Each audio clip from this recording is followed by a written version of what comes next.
საქართველოს პრემიერ-მინისტრის ირაკლი კობახიძის განცხადებით, საქართველოში რუსოფობიური განწყობების გაღვივება ხელოვნურად მართული პროცესია, რომელიც ქვეყნის გარედან კოორდინირდება. კობახიძის თქმით, აღნიშნული პროცესის მიზანი ერებს შორის დაპირისპირების გამწვავება, ეკონომიკური ურთიერთობების დაზიანება და ვითარების ესკალაცია.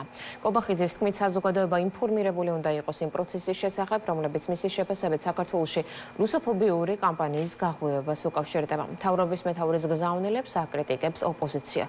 შაუშაძე გვერდება პირდაპირ ეთერში. ცოტნე გაგვაცანი მხარეთა პოზიციები.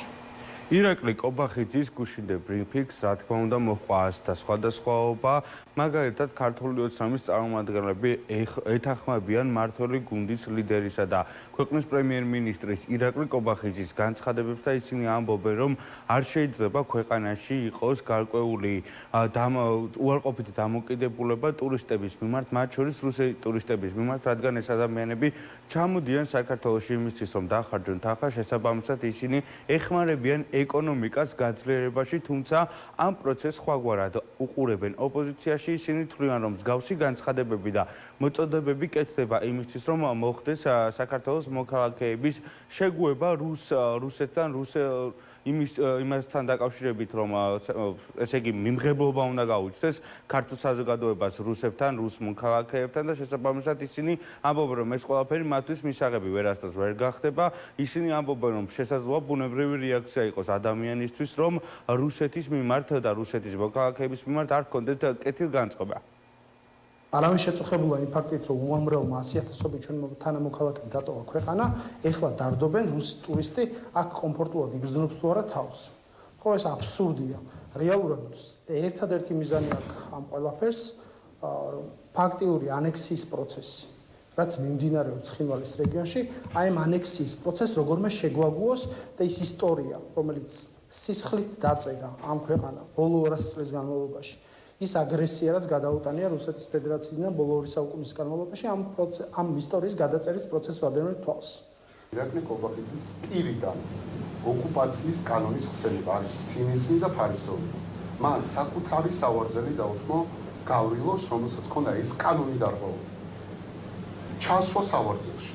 ამას მოყვა პროტესტი, ამას მოყვა ღელვარება საზოგადოების მხრიდან. კინწისყრით გააგდო ქართულმა საზოგადოებამ გავრილოვი და მიაყოლა კობახიძე, რომელიც ახლა შემოგვიტრიალდა და საქართველოს გაროშვებას გვიანოსებს. ვერ ეღირსება ვერც ის და ვერც მისი პატრონი ივანიშვილი ვერ მიიღებენ. გამორიცხულია ოკუპირებულ სახელმწიფოში ოკუპანტი უყვარდეს ვინმეს, ეს არის ბუნებრივი მოცემულობა, ეს არის ჯანსაღი, მაგრამ ერთი არის რომ აქ შეიძლება არ გიყვარდეს, მაგრამ მეორე არის რუსოფობია, რომელიც ერთი მხრივ ნიშნავს შიშს და მეორე მხრივ ნიშნავს სიძულვილს. არც შიში და არც სიძულვილი ჩვენ ამ შემთხვევაში არ გვაქვს იმ ადამიანების, ვინც აქ არის მშვიდობისთვის მოსული, ხოლო ვინც პუტინის, ლავროვის და კობახიძის პოლიტიკას იზიარებს, იმათ მიმართ, რა თქმა უნდა, არ გვექნება სიყვარული და ვერც გვექნება, იმიტომ რომ გამორიცხულია ჩვენი ქვეყნის მკვლელს, სისხლის დამღვრელი, ვინმეს უყვარდეს ამ ქვეყანაში.